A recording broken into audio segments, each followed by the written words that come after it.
Pedro, capítulo 5. Vamos ler do verso 1 ao verso 14.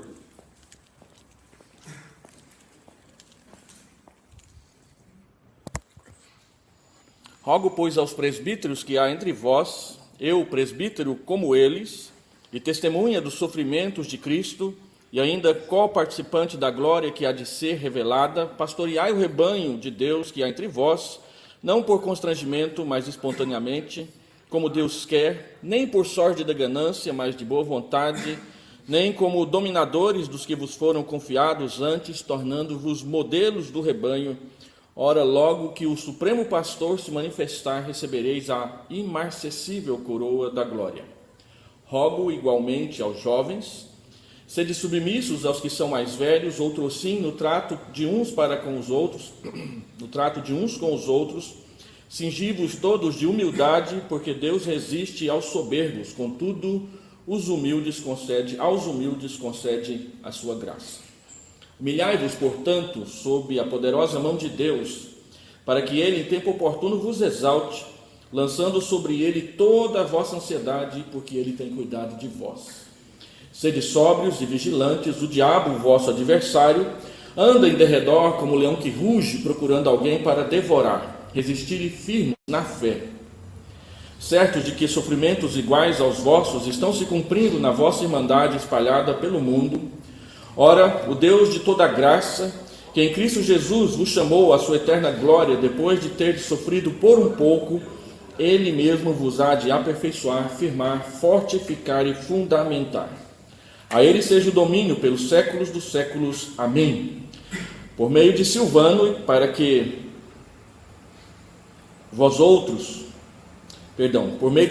que para vós outros é fiel irmão, como também o considero, vos escrevo resumidamente, exortando e testificando de novo que esta é a genuína graça de Deus, nela estáis firmes.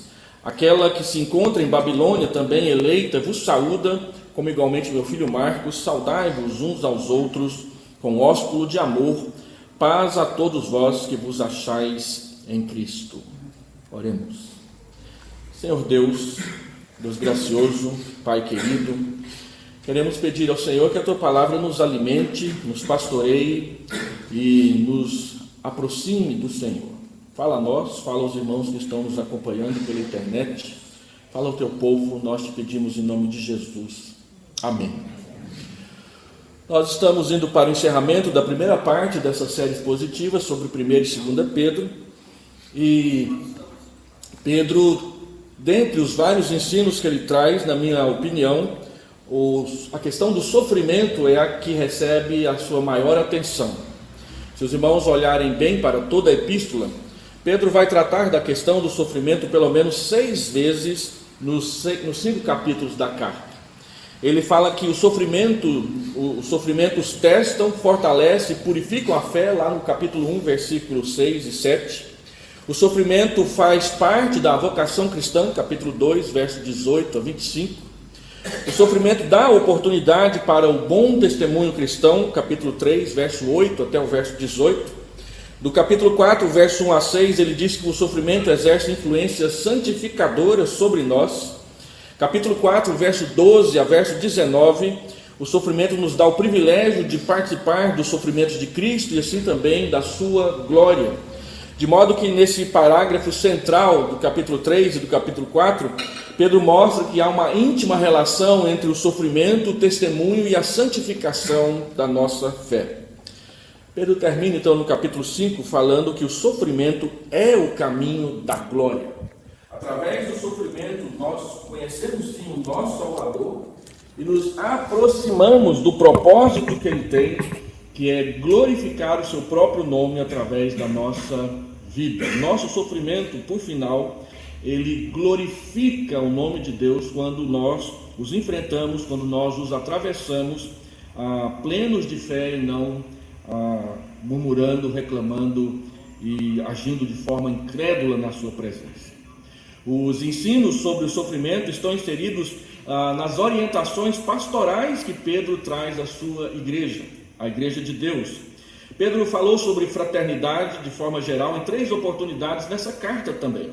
exortando a igreja quanto à sua importância em tempos difíceis e de sofrimento, capítulo 1, verso 22 a 25, capítulo 3, verso 8 a 12, e novamente no capítulo 4, do verso 7 ao verso 11. A comunhão fraternal é um reforço importantíssimo na hora em que o sofrimento injusto bate à nossa porta. Pedro falou aos servos, os trabalhadores, sobre a importância de se manter um padrão de conduta cristã no trabalho, que testemunhe o temor de Deus e envergonhe por sua excelência os que nos tratam com injustiça. Capítulo 2, verso 18 a 25. E logo em seguida, Pedro havia tratado com as esposas e os maridos, capítulo 3, verso 1 a 7, exortando-os, estimulando-os, animando-os a cuidarem uns dos outros por serem herdeiros da mesma graça nos céus. Mostrou para nós e mostrou para as mulheres que submissão não é sofrimento, e para os maridos que cuidar das esposas é bênção e não um fardo.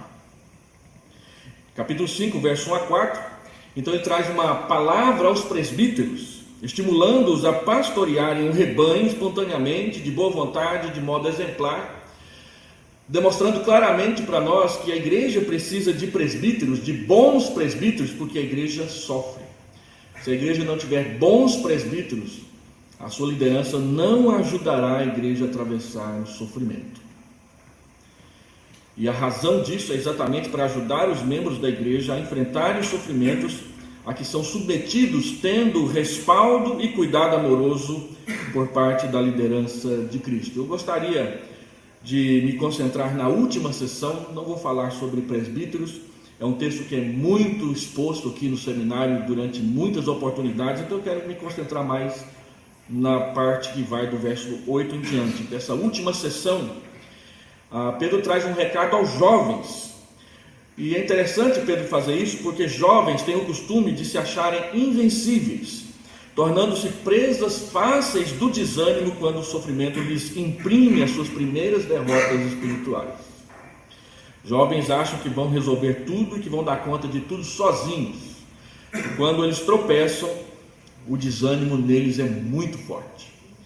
Lidar com o sofrimento não é algo tão simples e exige de nós maturidade. E, desculpe a sinceridade, maturidade é algo que não passa muito perto do coração dos jovens. Eles não medem muito as coisas, não pensam muito nas coisas, agem muitas vezes por impulso. Então o recado de Pedro é que eles aprendam a andar com equilíbrio e a basear a sua vida, as suas decisões, as suas aspirações na relação pessoal que eles têm com o seu Salvador. Pedro os alerta sobre a importância da humildade e da sobriedade diante da dura realidade espiritual, de que o diabo sempre tenta tirar proveito de nossas provações, sendo ele mesmo a causa de sofrimento, ao operar tentações malignas contra nós. A humildade é uma ferramenta fundamental no trato com a ansiedade, por exemplo, que muitas vezes tem a sua causa na forma arrogante e soberba que nos comportamos diante do sofrimento, potencializando os estragos que ele produz nas nossas almas. Assim, Pedro termina as suas orientações sobre o sofrimento, apontando o fato de que devemos olhar para o sofrimento pelo olhar da glória eterna, nunca pelo olhar da dor, da dificuldade da situação presente. É pelos olhos do céu que nós vamos entender o verdadeiro propósito do sofrimento e saberemos lidar com ele. Então a minha proposição nessa manhã é mostrar que o sofrimento é o caminho da glória, e Pedro traz duas orientações a respeito dessa questão. A primeira delas, Pedro vai dizer no verso 8 e no verso 9, que sobriedade e vigilância são importantes para lidar com o tentador e as suas artimanhas. Pedro diz logo de cara que nós nunca devemos ignorar as ações do diabo quando sofremos, porque ele se aproxima para tirar proveito delas. Por quê? Porque o diabo é o nosso adversário. Ele anda em derredor como um leão que ruge procurando uma vítima para intimidar e depois devorar. Reverendo Hernandes Dias Lopes, comentando esse texto, ele diz: olha, o diabo não é uma lenda, ele não é um mito, ele não é um espantalho para intimidar os místicos, mas ele é um adversário real, invisível e medonho. Ele é um poderoso anjo caído, um ser maligno, assassino, ladrão das nossas alegrias, destruidor dos nossos melhores sonhos e projetos. A Bíblia pinta o diabo como uma serpente, um dragão vermelho e um leão que ruge ao redor das suas vítimas. Por isso, não podemos subestimar o poder, nem as artimanhas e as armadilhas de Satanás, que ele vive espalhando diante do nosso caminho para que caiamos nelas. Ignorar o diabo num campo de batalha, na travessia de tempestades, e enfrentando tribulações, é fracasso total na certa. Pedro nos alerta que ele fica andando em derredor, rugindo como um leão para intimidar a sua presa.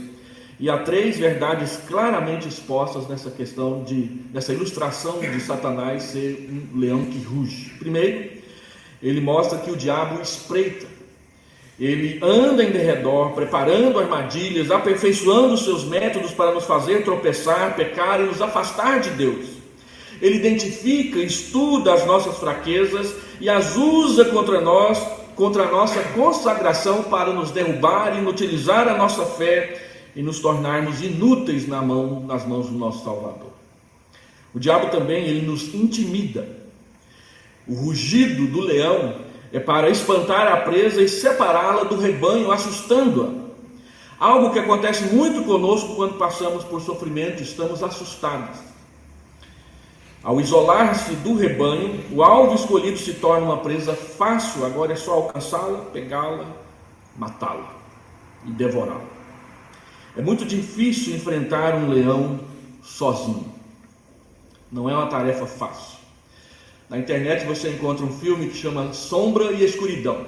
É a história de 2 leões africanos, uma história real que aconteceu lá no final do século XIX para o início do século XX. 2 leões seguraram por anos, mais de um ano, a construção de uma ferrovia, atacando sorrateiramente, dia após dia, mês após mês, os trabalhadores daquela ferrovia. Hoje, se você for em Londres e quiser visitar o museu, Sombra e Escuridão estão lá, empalhados. Mas foi isso aqui para caçá-los, matá-los e depois empalhá-los. Enfrentar um leão, mesmo com todo o aparato tecnológico do nosso tempo, causa medo e é difícil. Sozinho, então, impossível. E por último, Pedro diz que o diabo devora. A palavra grega tem o sentido de destruir, arruinar.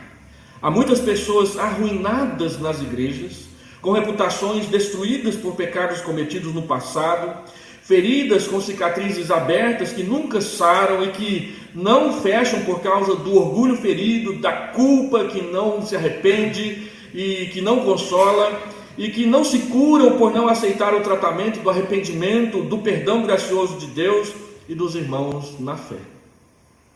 E é esse o alvo do Satanás: arruinar vidas e reputações para que a igreja não cresça, não se desenvolva, não testemunhe o Evangelho. O recado de Pedro, o conselho de Pedro para os jovens é que eles aprendam a resistir ao diabo na fé. E isso vai exigir deles sobriedade, isso vai exigir deles vigilância. Sobriedade, a palavra nepsate, é uma palavra que significa domínio próprio. Ser sóbrio é aprender a dominar a si mesmo, não perder a lucidez e o equilíbrio em momentos de tensão. Eu tenho falado isso aqui constantemente. Quando há problemas, quando há crises, quando há dificuldades, e isso gera sofrimento, a tendência e a tentação é cedermos ao desespero, à gritaria, ao nervosismo e agirmos por impulso. E é exatamente nesses momentos que nós precisamos sentar, respirar fundo e tomar decisões sóbrias, porque são decisões difíceis em momentos complicados. E se nós nos entregamos ao desespero, como resolver o problema? Alguém tem que ter a mente lúcida. Pastores precisam ter mentes lúcidas e sensatas e sóbrias, para que as igrejas não se entreguem ao desespero quando a situação, a conjuntura, os problemas aparecerem batendo fortemente à nossa porta. Então, não perder a lucidez e o equilíbrio em momentos de tensão nos ajuda a não subestimar o diabo, que é sóbrio. Quem é sóbrio não subestima nem superestima Satanás. Tem gente que dá tanta voz e vez ao diabo que lhe atribuem até uma dor de cabeça que uma aspirina resolveria. Tem gente que ignora tanto o diabo que nunca consegue se erguer em sua fé de tanta rasteira que leva do inimigo sem perceber. Por isso nós devemos ser vigilantes. Vigiar é esperar de olhos abertos. Vigiar mantém os nossos olhos abertos contra a negligência e contra a indolência. O negligente não faz tudo o que tem de fazer, e o indolente é dominado pela preguiça e não faz nada. Mas quem é sóbrio e quem é vigilante consegue vencer todas essas dificuldades, porque a sobriedade nos ensina a vigiar o que se passa internamente em nosso coração e ao redor de nós. A vigilância nos ensina a prestar atenção no mundo ao redor e não deixar entrar no coração, que deve ser mantido do lado de fora, não dar ouvidos às seduções e às tentações de Satanás. Sobriedade e vigilância são instrumentos para resistirmos a Satanás na fé. Lembra que a fé é o escudo que nos protege dos dardos inflamados que o inimigo lança contra nós. Quem já assistiu Jogos Olímpicos, uma das provas é o lançamento de dardos. Dardos é uma lança comprida, pontuda. E as pessoas lançam, o recorde mundial de lançamento de dardos está em torno de 110 metros de distância. Então o diabo não te ataca só de perto, ele também te ataca de longe. E é a fé que nos protege como um escudo daquilo que vem de longe, daquilo que vem sorrateiramente, daquilo que nos alcança quando menos esperamos na nossa caminhada. A única forma de resistir ao diabo é manter-se dentro do círculo da fé, dentro da fé, na fé. É fé o nosso escudo contra esses ataques de Satanás. Fé, todo mundo sabe, é confiança em Deus, sujeição obediente aos seus mandamentos para andar com Ele. Quando nos sujeitamos a Deus pela fé, Tiago 4, versículo 7, diz que o diabo foge de nós. Fé aqui no texto é tanto confiança como crença. Confiança na ação de Deus que nos protegerá, e crença na verdade que não nos deixa iludir pelas mentiras ardilosas do diabo. Assim, Pedro, ao aconselhar isso para nós, ele diz que nós devemos enxergar o sofrimento na medida certa. Como dissemos na exposição passada, no esboço que eu fiz aqui da carta, o sofrimento pode vir tanto de provações da parte de Deus, quanto de tentações da parte do diabo. Mas também, conforme diz James Packer no seu livro Na Dinâmica no Espírito, isso também pode vir das nossas distrações pelo caminho. A gente vê um passarinho voando e para de prestar atenção na prova do SPBC e vai correr atrás do passarinho. E aí a nota baixa vem mesmo. Quantas vezes são as distrações a causa de tropeçarmos e não problemas ou outras dificuldades qualquer? Quando sofremos por causa de provações, por causa de tentações, por causa de escolhas pecaminosas, nós tendemos a achar que fomos abandonados sozinhos no campo de batalha. Satanás tenta nos convencer que a nossa dor é muito maior que o consolo que Deus pode dar e conceder a nós. Mas saber que não sofremos sozinhos, que outros passam por situações semelhantes às nossas, e Pedro diz isso, olha, saibam que sofrimentos iguais aos vossos são experimentados por toda a irmandade cristã espalhada ao redor da terra. Por isso, frequentar reuniões de oração é um bálsamo para esses momentos. Nas reuniões de oração nós descobrimos que outras pessoas têm os mesmíssimos problemas que nós. Ali na primeira igreja tem uma reunião de oração que acontece todos os dias, de segunda a sexta-feira, às 7 horas da manhã. Pouquíssimas pessoas vão. Nada de esquisito, não é só a primeira igreja que sofre com isso. Igrejas pequenas também sofrem com isso. Mas é interessante que muitos testemunhos de vitória que nós ouvimos lá na primeira igreja aconteceram ali naquela reunião de oração, que pouca gente tem coragem de ir, porque é cedo. E ali tem a história de uma irmã chamada Elcione. Ela não mora aqui, ela mora lá no sudoeste goiano. Ela não era crente, ela passava ali todos os dias de manhã indo para o trabalho e via que havia uma movimentação de pessoas ali na primeira igreja.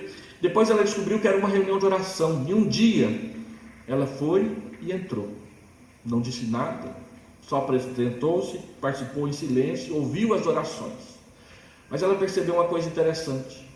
Uma pessoa mencionou um problema que ela também tinha, e aí ela resolveu voltar no dia seguinte. E ela ouviu que outra pessoa tinha outro problema semelhante ao dela, e ela resolveu voltar no dia seguinte. E ela passou a frequentar aquela reunião de oração todos os dias antes de ir para o trabalho. E ali ela percebeu que os problemas dela iam diminuindo e o Deus dela ia crescendo. Então ela entregou a vida para Jesus. Mudou de cidade, foi fazer a pública profissão de fé lá em Rio Verde. E mandou uma carta para a igreja agradecendo aquelas reuniões de oração todos os dias, 7 horas da manhã. Quando a gente vai numa reunião de oração, a gente percebe que os problemas que a gente tem, os outros também têm. E assim nós percebemos que nós podemos enfrentá-los juntos e aprender uns com os outros como enfrentar os problemas. Saber que não sofremos sozinhos, que outros passam por situações semelhantes às nossas, traz consolo e fortalece para continuar lutando, resistindo e não desistir. Então, sobriedade e vigilância são elementos importantes para a gente enfrentar as artimanhas de Satanás.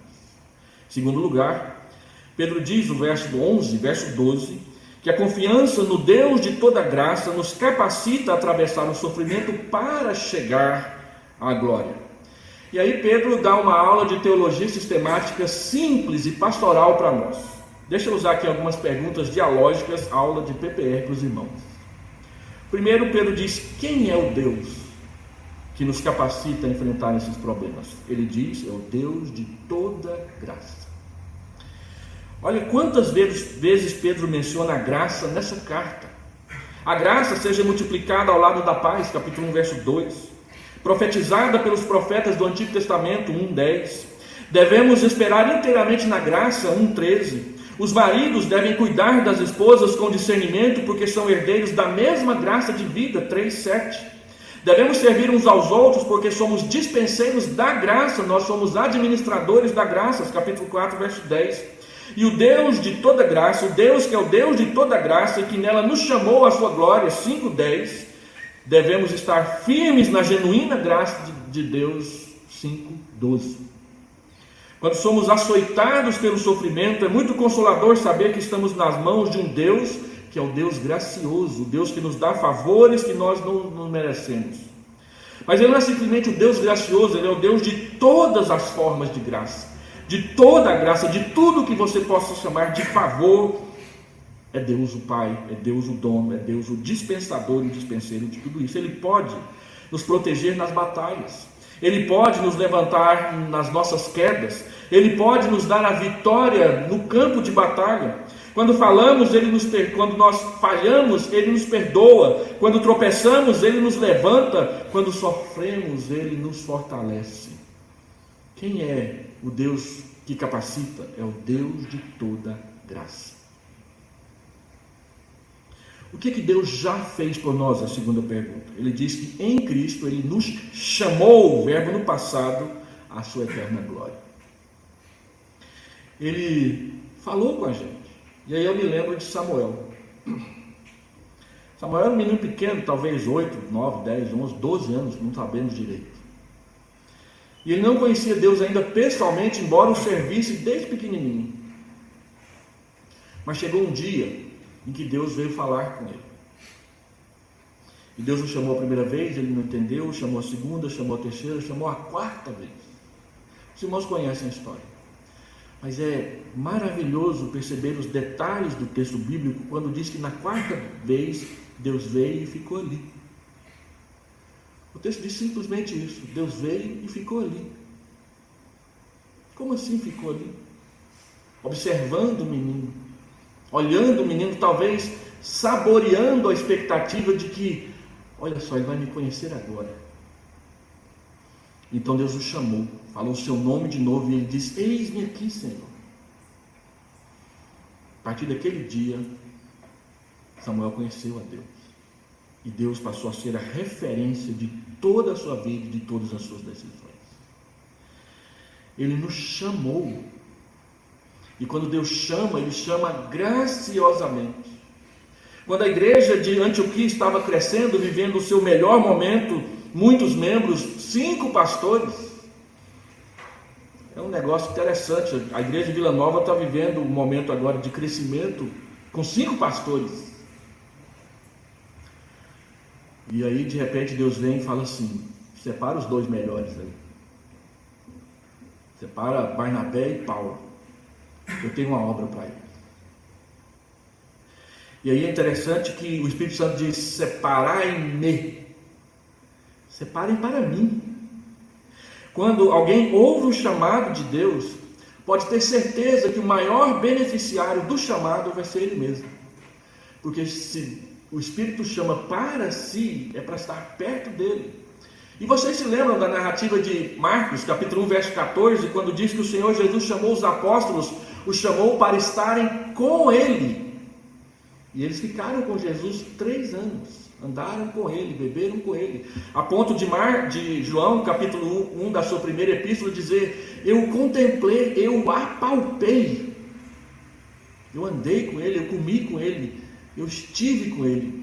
E Pedro vai dizer na segunda carta, que nós vamos expor logo em seguida: eu estava lá quando ele foi transfigurado no Monte Santo. Eu sou testemunha ocular de tudo o que aconteceu. Quando Deus nos chama, nós podemos ter certeza que Ele nos chama para estarmos perto dEle. E esse é o nosso privilégio. Estar no ministério pode ser solitário às vezes, mas não vai ser solidão. Eu entrevistei uma vez uma irmã de 90 anos de idade. Eu perguntei para ela, viúva, morava sozinha. Eu perguntei: a senhora não sente solidão? E ela respondeu sem pestanejar: solidão não, pastor. Eu sou sozinha, mas eu não sou solitária, porque Deus está comigo todos os dias, o tempo todo. E vai ser assim com você também. Vai ser assim com os jovens que confiarem nele. Ele nos chamou, Ele nos escolheu para si, Ele nos adotou como seus filhos por meio de Cristo. O Salmo 84, verso 11, nos diz que Ele nos dá graça e glória, de modo que a graça é a raiz da glória.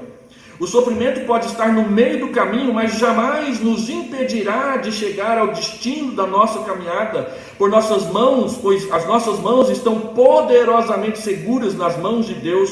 Tudo que começa com a graça, termina com a glória. Terceira pergunta: o que é que Deus permite? Deus permite que nós soframos um pouco. É o que está escrito aí no texto. O sofrimento não é eterno, o sofrimento não é permanente, o sofrimento não é a resposta final. Ele só é um portão que a gente tem que atravessar. É só mais um nível no seu videogame que você tem que vencer. O sofrimento não é nada quando comparado com a glória eterna do céu. Paulo diz isso em Romanos 8.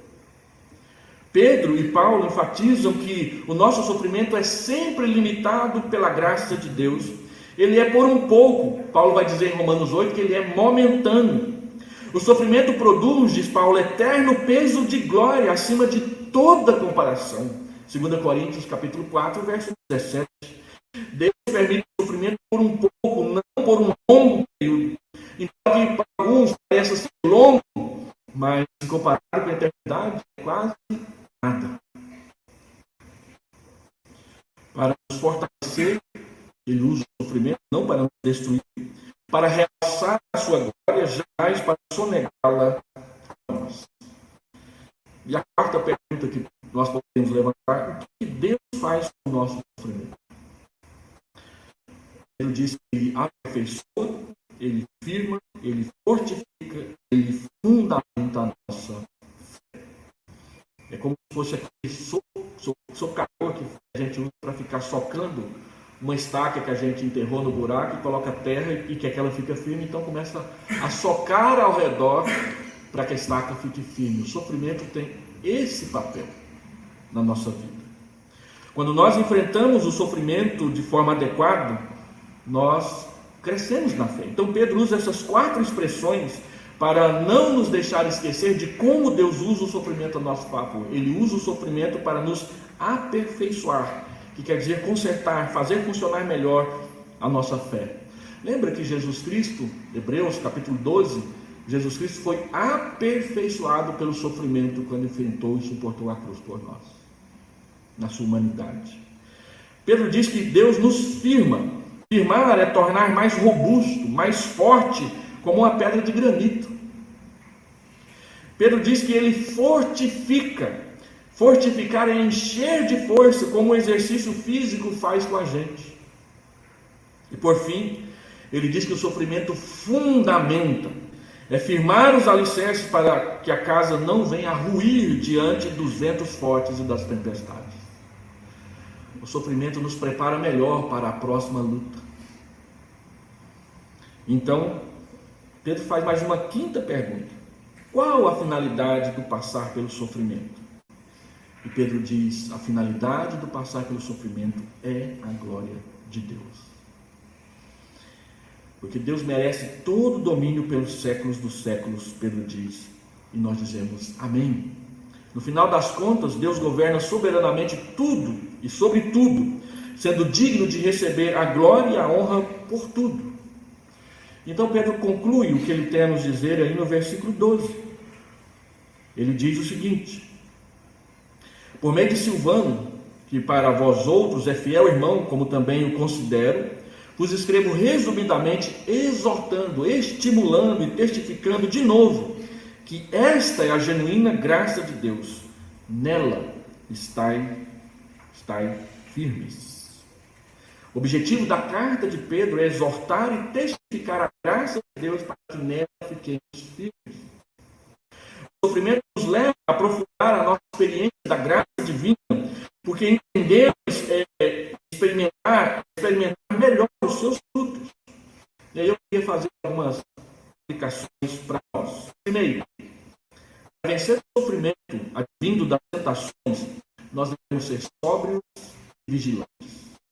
Enfrentar tentações, sobriedade e vigilância. Não baixa a guarda. Não se encha de vaidade a ponto de achar que não precisa continuar lutando. Não durma achando que você já venceu tudo. A vitória final só vai acontecer no final, não no meio do caminho. Então, muitas derrotas acontecem quando a gente acha que já venceu e aí há uma reação do inimigo e a gente não esperava. Para vencer o sofrimento que as tentações produzem, seja sóbrio e seja vigilante. Segundo, para vencermos os sofrimentos advindos das tentações, devemos aprender a confiar em Deus enquanto caminhamos para a sua glória. Não devemos caminhar despreocupadamente, distraidamente. Devemos aprender a ter foco, a olhar para onde queremos chegar. Quantas vezes nós olhamos para o lado? Lembra da tempestade? Pedro disse, deixa eu caminhar com o Senhor. E Jesus disse, pode vir. E Pedro, para surpresa nossa, começa a andar sobre as águas. Mas aí ele repara na força do vento. E a Bíblia diz que foi quando ele reparou na força do vento que ele começou a afundar. E o Senhor Jesus o socorreu imediatamente, levando-o em segurança para dentro do barco. Mas são as distrações, são as coisas que ficam querendo aparecer na frente da câmera, banando a mão, fazendo gestos e outras coisas, é que nos tiram a atenção e a concentração. O segredo é manter a concentração enquanto você faz o que tem que fazer. Não se distrair, não se deixar seduzir por qualquer coisa que for apresentada no meio do caminho. E Satanás vai fazer isso. E Deus também vai provar você na sua caminhada. Eu aprendi na minha caminhada pastoral, por exemplo, que quando a gente está numa igreja e aparecem 3 convites para você sair, tem a possibilidade de ficar e tem 3 possibilidades de sair. Uma delas é a vontade de Deus, as outras 3 não. E aí qual é o critério que você vai usar? Eu era aluno aqui quando um professor chegou na sala de aula e falou assim, orem por mim, não vou ficar na igreja esse ano e tenho 2 possibilidades. Uma vai me pagar 6 salários e a outra vai me pagar 10 salários. E eu estou na dúvida. E nós perguntamos, qual é a sua dúvida? Porque a que vai pagar 10 é uma igreja cheia de problemas. A que vai pagar 6 é uma igreja muito agradável. nós fomos orar por ele. Na outra semana ele pregou nas duas igrejas, voltou, nós perguntamos qual igreja ele escolheu. É claro que paga 10 salários. Foi para lá e passou mais um ano. Será? Será que é o dinheiro mesmo que determina a vontade de Deus na nossa vida? É claro que nós podemos procurar uma igreja que paga melhor. Não tem nada de errado com isso. A não ser que seja uma provação, seja uma tentação. Aí tem problema. Uma vez eu fui convidado por uma igreja que pagava bem para ir trabalhar, e eu era eleito e renunciei, então tem que passar pela Assembleia. E na Assembleia um presbítero levantou a mão em risco e falou assim: se o senhor estiver indo para aquela igreja por causa de dinheiro, Deus vai amaldiçoar o senhor. E eu disse: vai mesmo. Ele vai me amaldiçoar se eu estiver indo para lá por causa de dinheiro. Agora, se eu estiver indo para lá porque é a vontade dele, ele vai tanto me abençoar quanto vai abençoar vocês. Porque Deus não desampara a sua igreja nunca.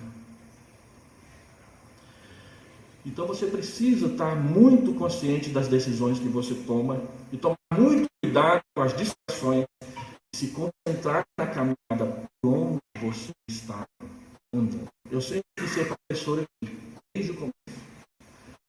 E aí, quando eu estava lá longe, recebi o primeiro convite: vem dar aula no seminário, mas você está muito longe, procura uma igreja mais perto. Lá vai eu ter que deixar a igreja que eu estava gostando tanto. Aí fui para a segunda igreja. Aí eu recebi um segundo convite: olha, vem dar aula no seminário, mas você está muito longe, procura uma igreja mais perto. Lá vai eu deixar uma segunda igreja que eu estava gostando demais.